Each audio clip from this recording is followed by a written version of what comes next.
Graça e paz, igreja. Amém. Abra sua Bíblia em Apocalipse, capítulo de número 3. Apocalipse, capítulo de número 3.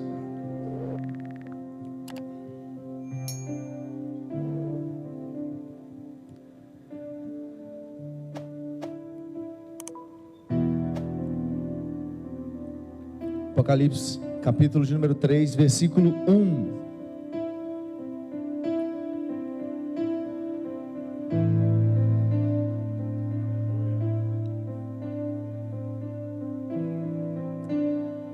Apocalipse, capítulo de número 3, versículo 1. Diz assim a palavra de Deus: Ao anjo da igreja de Sardes escreve: Isso diz o que tem os 7 Espíritos de Deus e as 7 estrelas.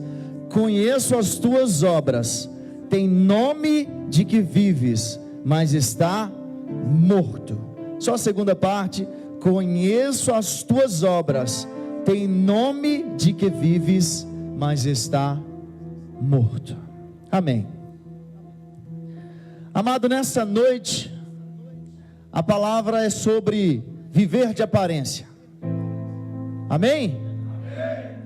Amado, hoje nós vamos falar de uma das 7 igrejas da Ásia Menor, onde fica a Turquia hoje. E nós vamos falar da igreja de Sardes. E eu quero que você primeiro entre na história comigo, que você entenda qual o contexto que a igreja de Sardes ela recebe essa palavra. A igreja de Sardes, a história se confunde muito com a cidade de Sardes. A cidade de Sardes era uma cidade que ficava no alto de uma colina, fortificada, murada, era toda protegida, e os seus moradores, eles eram arrogantes, porque eles pensavam assim: ninguém pode contra nós, ninguém pode nos atingir, e realmente, de fato, ninguém os venceram num confronto de frente a frente. Ninguém venceu a cidade de Sardes. Porém, a cidade de Sardes, ela se acomodou no seu momento ali, achando: nós somos os intocáveis e os invencíveis. E no ano de 529, o rei Ciro da Pérsia, ele invadiu a cidade depois de ficar 14 dias ao redor da cidade, achando um momento ali de fraqueza. E durante o momento que os soldados dormiram, eles invadiram a cidade e tomaram a cidade. E depois do ano de 218, a mesma coisa aconteceu, quando a cidade outra vez, com a sua arrogância, ela pensou assim: não, ninguém vai nos atacar novamente. Talvez eles pensaram: ninguém vai ousar nos atacar, mas eles foram atacados de novo pela mesma forma, quando Antíoco Epifânio, ele invadiu a cidade no ano de 218 a.C. Então a cidade de Sardes, aliás, a igreja de Sardes, ela se confunde na história da cidade de Sardes. E no ano de 17 depois de Cristo, teve um terremoto muito forte que abalou as estruturas e destruiu a cidade. Então a cidade se reconstruiu. Porém, quando ela se reconstruiu, ela se firma sobre uma sociedade decadente e imoral. Isso era o reflexo da cidade de Sardes. Ela agora era uma cidade totalmente potente financeiramente, uma cidade forte financeiramente, porém em nada lembrava a antiga Sardes, aquela cidade que era fortificada, imbatível. Em nada lembrava aquela cidade. A cidade agora é reconstruída, e a igreja, ao invés de influenciar a cidade de Sardes, ela se deixa influenciar pela cidade de Sardes. Esse era o contexto ao qual Jesus envia essa carta ao anjo da igreja de Sardes: conheço as suas obras, tem nome de que vive, mas está morta. Então eu quero aqui ilustrar com uma história, uma história real, é verídica, aconteceu no ano de 1999 aqui nos Estados Unidos. Um avião chamado Learjet 35A, esse avião ele transportava 6 pessoas, e tinha um golfista dentro dele de 42 anos, e ele estava indo rumo a um campeonato de golfe no Texas. E esse camarada, ele estava ali, mais 2 especialistas em campos de golfe, o piloto, o copiloto e mais um jornalista estavam dentro desse avião. E eles estavam indo rumo ao Texas, porque ele ia disputar um torneio de golfe, esse camarada. Então, quando esse avião, quando tinha 25 minutos que ele tinha decolado, foi o último sinal que ele mandou para a torre, que estava tudo ok, está tudo ok no avião. Porém, com 30 minutos de voo, esse avião saiu da rota, aqui nos Estados Unidos. Ele saiu da rota com 30 minutos, e não mais, ele comunicou. Então as pessoas, aqui você sabe que tudo chama atenção contra terrorismo. Então o que eles fizeram? Eles pegaram um jato F-16, mandaram um jato para cima para poder chegar perto do avião e ver o que estava acontecendo. E ele já chegou com ordem do seguinte: se tiver alguma coisa errada, precisar abater, pode abater o avião. Então esse avião, um F-16, ele decola, e quando ele chega perto do jato, desse Learjet 35A, ele vê que as janelas pelo lado de dentro estava congelada a janela. Então, possivelmente, depois ali dos 30 minutos, o avião despressurizou e todo mundo que estava dentro dele morreu. Só que o avião estava no piloto automático, e ele tinha combustível para voar 4 horas. Então esse avião, ele continuou o seu trajeto fora da rota, por 4 horas, por quase 2.500 quilômetros, e com um F-16 atrás, porque se ele fosse cair em um lugar que era povoado, tinha uma ordem do Pentágono para poder abater esse avião no ar, para que ele caísse em um lugar onde não tinha habitação. E o comandante que estava no avião F-16, ele até fala assim: cara, como é difícil, eu estou a 20, 30 metros do avião de distância, não posso fazer nada, e talvez todo mundo que está lá dentro já está morto, porque a gente não consegue contato. Então esse avião caiu, com os 6 passageiros, os corpos ficaram tão mutilados, que eles não conseguiram saber o motivo real do qual eles morreram, mas chegaram à conclusão que o avião despressurizou, e todos eles morreram asfixiados dentro do avião, depois dos 30 minutos. E esse avião, ele voou por 4 horas, é onde eu quero que você agora entenda, quando Cristo fala assim, ó: tem nome de que vive, mas está morto. O avião, ele estava voando normalmente, como um avião que voa, fazia tudo conforme o combinado, porém por dentro não havia mais vida. Ele estava no piloto automático, mas não havia mais vida nesse avião. Então aqui, quando Jesus ele olha para essa igreja, ele está falando assim: vocês, igreja de Sardes, vocês têm programação, vocês têm toda uma estrutura de igreja para parecer que está viva. Vocês estão mortos. Tem nome de que vive, mas está morto. Essa é a premissa que Cristo está falando aqui. Tem nome de que vive, mas está morto. O que define algo como está morto? No nosso caso, o ser humano, a primeira coisa que a gente olha são os sinais vitais. Então a gente olha a temperatura corporal, se estiver gelado, porque não tem circulação de sangue, e está morto, não tem vida. Se as pupilas estiverem dilatadas, normalmente é porque não tem mais vida, não tem oxigenação no cérebro.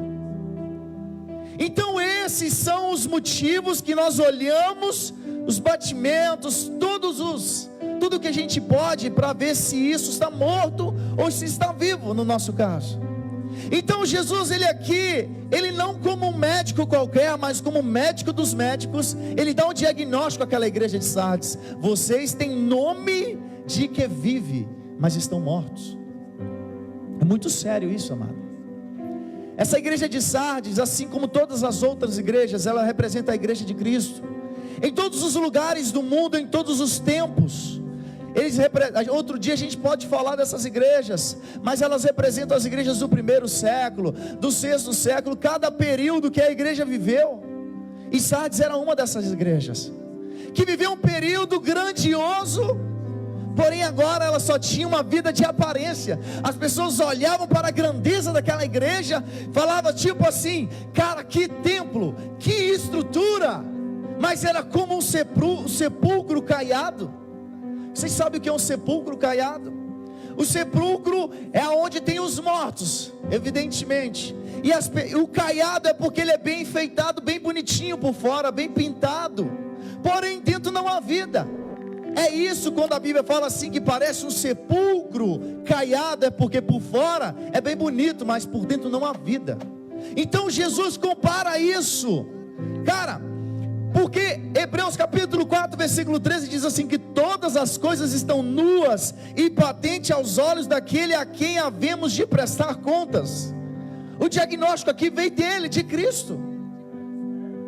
Amado, quando a gente vê o diagnóstico da igreja atual, nós temos 20% da igreja somente que participa das atividades da igreja. Isso não sou eu quem estou falando, são dados colhidos. 20% da igreja participa das coisas que a igreja faz. 40% da igreja somente é fiel aos dízimos e às contribuições com a igreja. 10% da igreja, somente 10% da igreja realmente evangelizam. Isso é o diagnóstico da nossa igreja. E cara, quando a gente vê isso, a gente pensa assim, cara, se a igreja fosse eu, se a igreja fosse você, qual seria a definição dessa igreja? Se a igreja fosse só o pastor Tiesco, que igreja seria essa? Seria uma igreja boa, ruim, viva, morta, morna, fria, quente? Pensa assim, se a igreja fosse você, como você representaria essa igreja? Amado, sabe quando é que a nossa igreja, que a nossa sociedade cristã, ela entrou em decadência? É quando você olha dentro dos presídios e você pergunta o seu nome, Mateus, seu nome, João, seu nome, Paulo, todo nome bíblico, mas todos estão lá presos. Sabe quando é que entramos em decadência? Quando a gente marca um culto de ensino, ou de aprofundamento nas escrituras, ou de oração, e a igreja está lotada de lugares vazios. Foi aí que a nossa decadência começou. Então, cara, como é que nós vamos nos armar para enfrentar o mundo aí fora?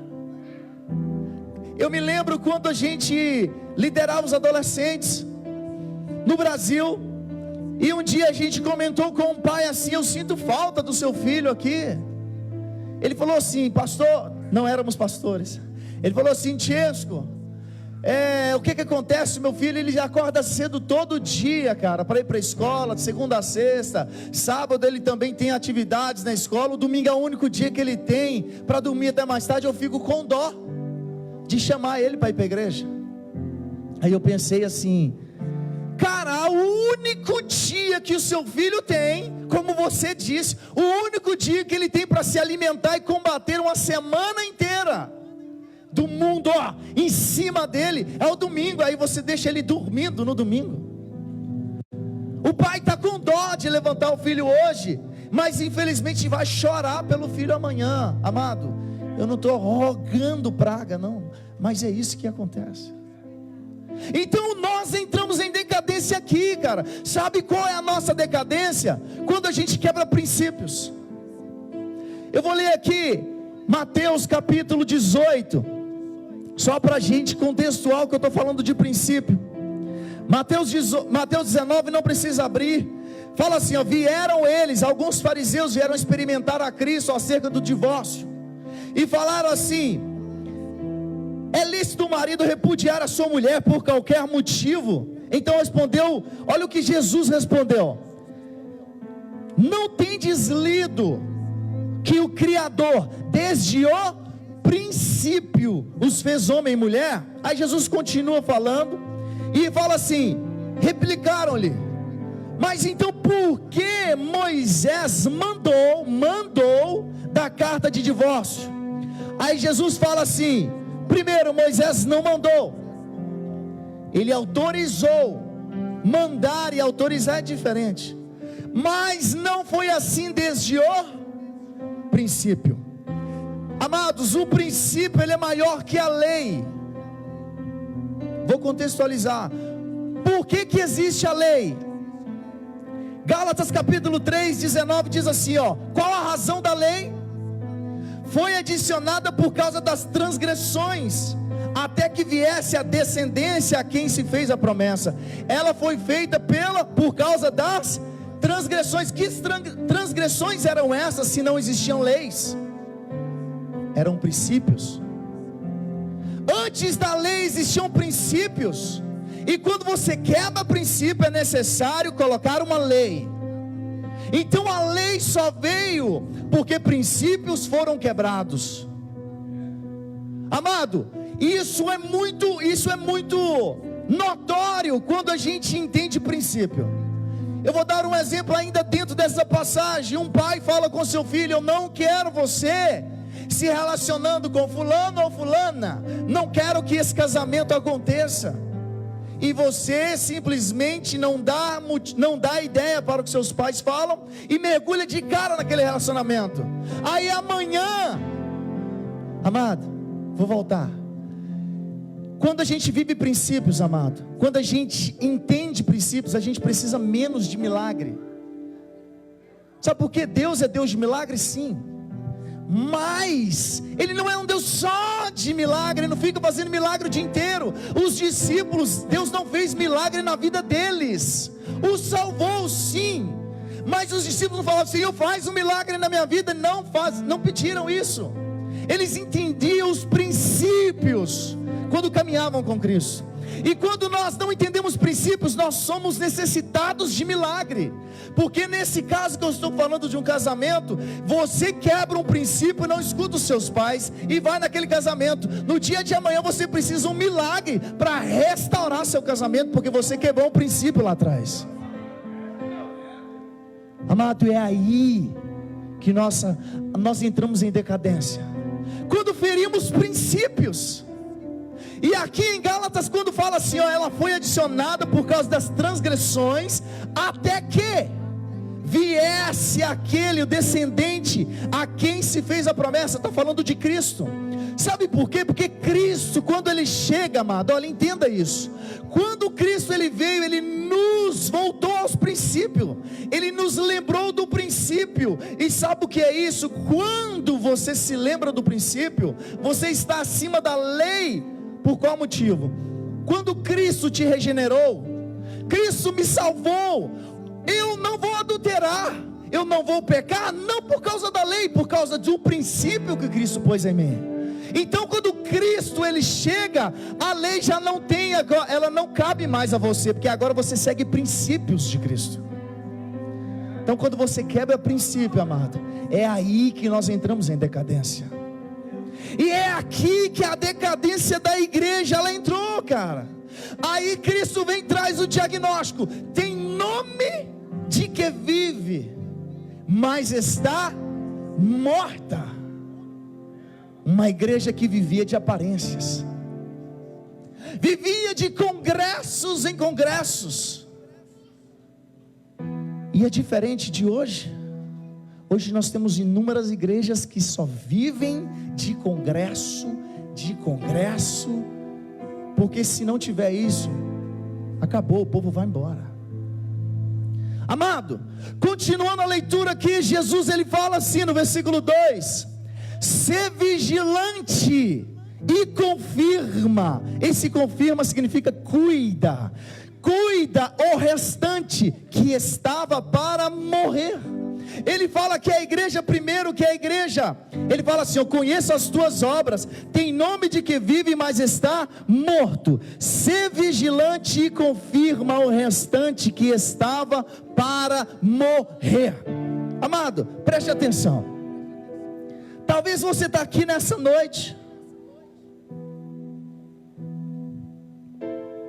caminhando com muita dificuldade. Talvez a sua semana ela não tenha sido das melhores. Talvez você não sente o Espírito Santo te impulsionando. Cara, aí Jesus ele vem falando assim, cuida do restante que estava para morrer.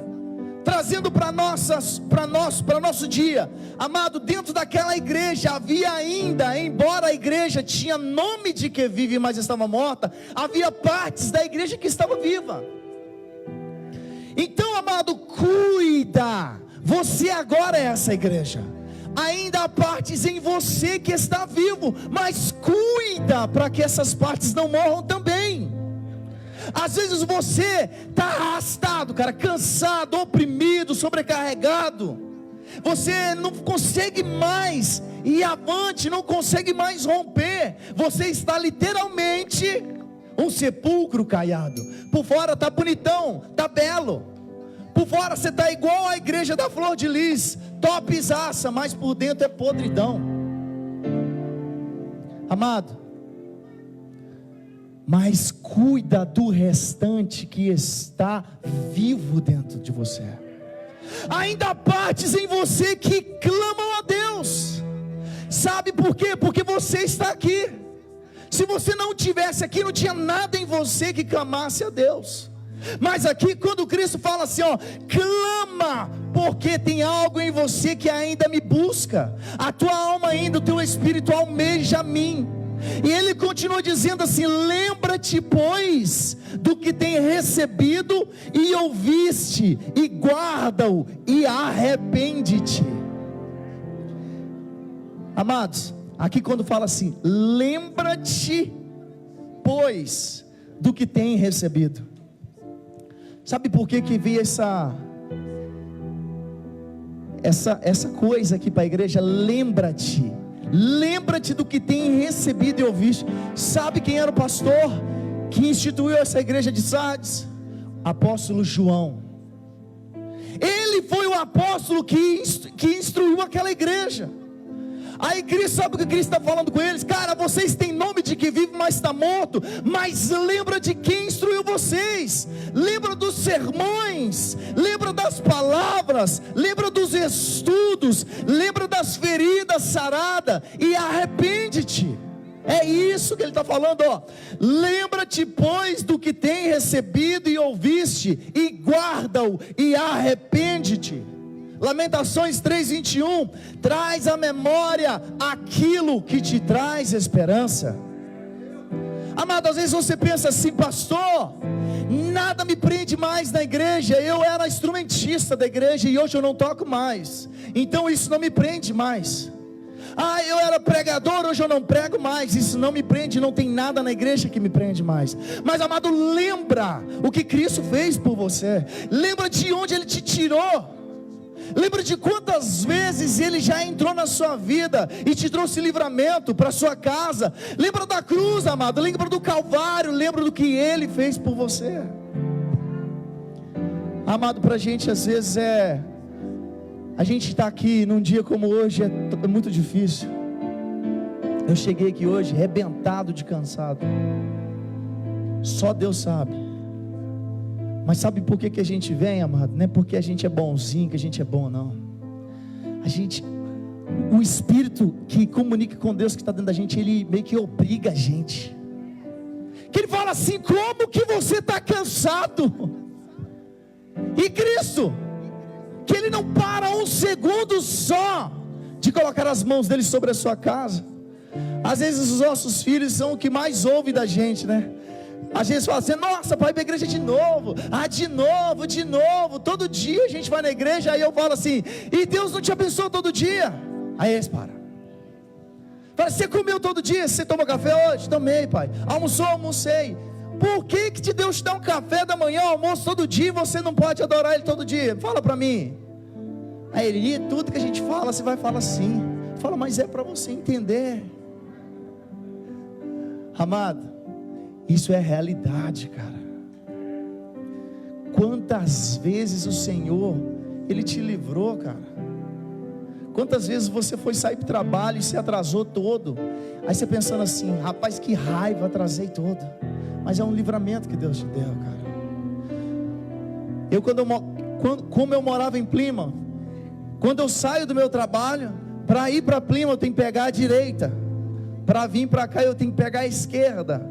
De vez em quando eu pego a direita lá, menino, e aí eu tenho que gastar uns 15 a 20 minutos para fazer o retorno.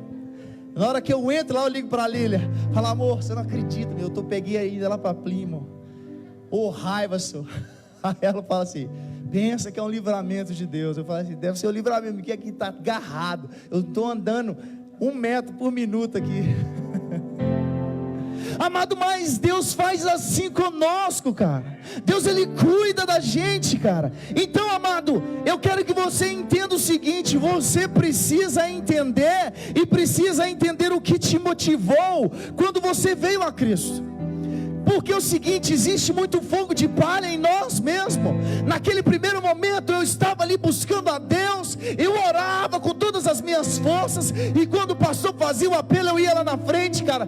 Quando perguntava alguém quer fazer alguma coisa, eu era o primeiro a levantar a mão. E por que você parou? Cristo por acaso tirou a mão dele de cima da sua casa? Não. Por que você desanimou? Cristo porventura esqueceu de você? Por isso que eu gosto de falar: não espere em mim, não confie em mim, porque eu possivelmente vou decepcionar você. E quando eu te decepcionar, sabe o que vai acontecer? Você vai abandonar Deus, que não tem nada a ver com a história. Por isso que maldito o homem que confia no homem. A Bíblia fala isso. Isso não está falando que você não tem que ter amigos, não tem nada disso. Mas não coloque todas as suas fichas nele, que ele nunca vai me desapontar. Cara, possivelmente eu farei isso. E se você estiver firmado em Deus, o dia que eu te desapontar, não vai fazer diferença nenhuma o seu relacionamento com Deus. Amado, quem vive princípios não precisa buscar milagre em todo momento.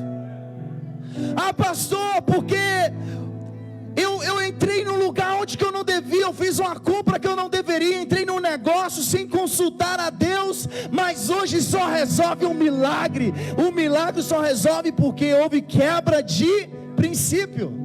Caim matou Abel. Quando Caim assassina, vem uma ordem: não matarás, porque um princípio foi quebrado. É sempre assim, amado. E quando você volta a praticar aquilo que não é mais o princípio, você está novamente debaixo da lei. Amado, sabe para que serve a lei? Para mostrar o quão miserável nós somos. Só para isso que ela serve. Só para mostrar o quanto pecadores nós somos e não podemos cumprir a essa lei. Ela só serve para isso, cara. Então quando Jesus ele fala assim: arrepende-te, saiba, lembra-se, cara, lembra do Calvário, lembra das palavras, lembra das promessas do Senhor, e arrepende-te, volta a praticar. Aqui a chave, amado, para a gente entender é arrependimento. Às vezes você está nessa realidade, você só tem nome de obreiro, você só tem nome de igreja, você só tem nome de cantor, você só tem nome de levita, você só tem nome, uma placa, você só tem isso. Mas o Senhor ele te chama nessa noite, amado. Eu queria convidar você a ficar de pé. O Senhor ele te chama nessa noite. Sabe por quê? Provérbios capítulo 28, 13 fala assim: mas o que confessa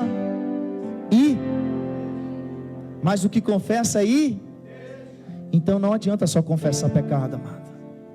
Você não pode confessar o pecado e continuar praticando, não funciona. Não acontece nada.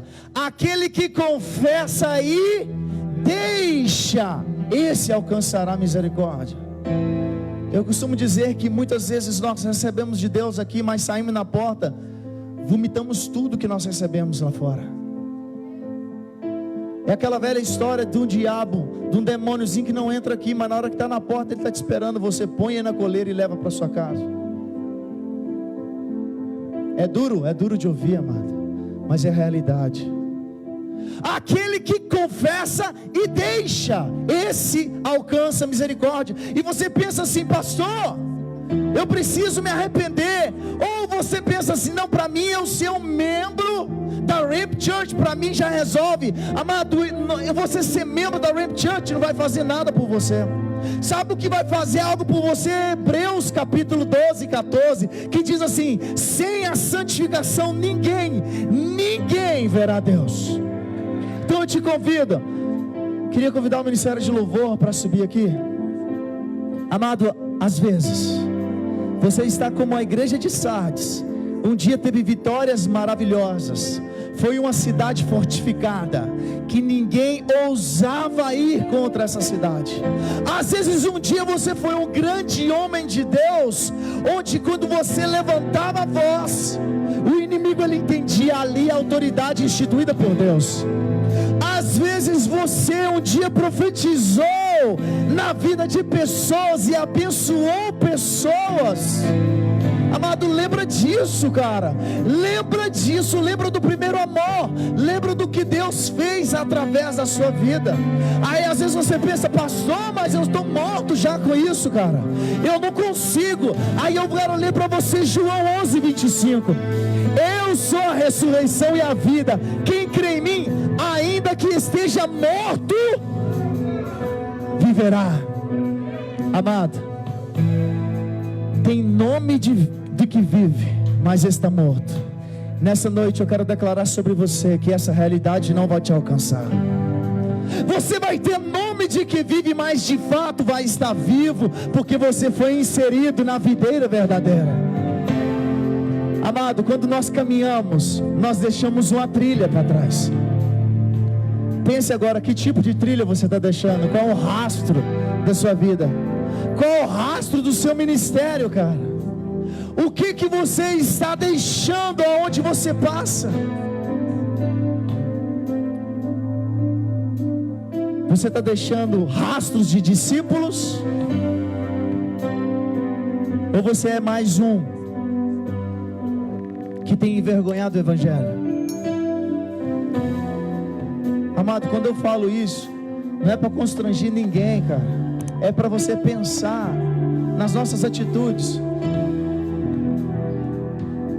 Conversando com um amigo, ele falou assim: pastor, o que você acha de bebida para um cristão?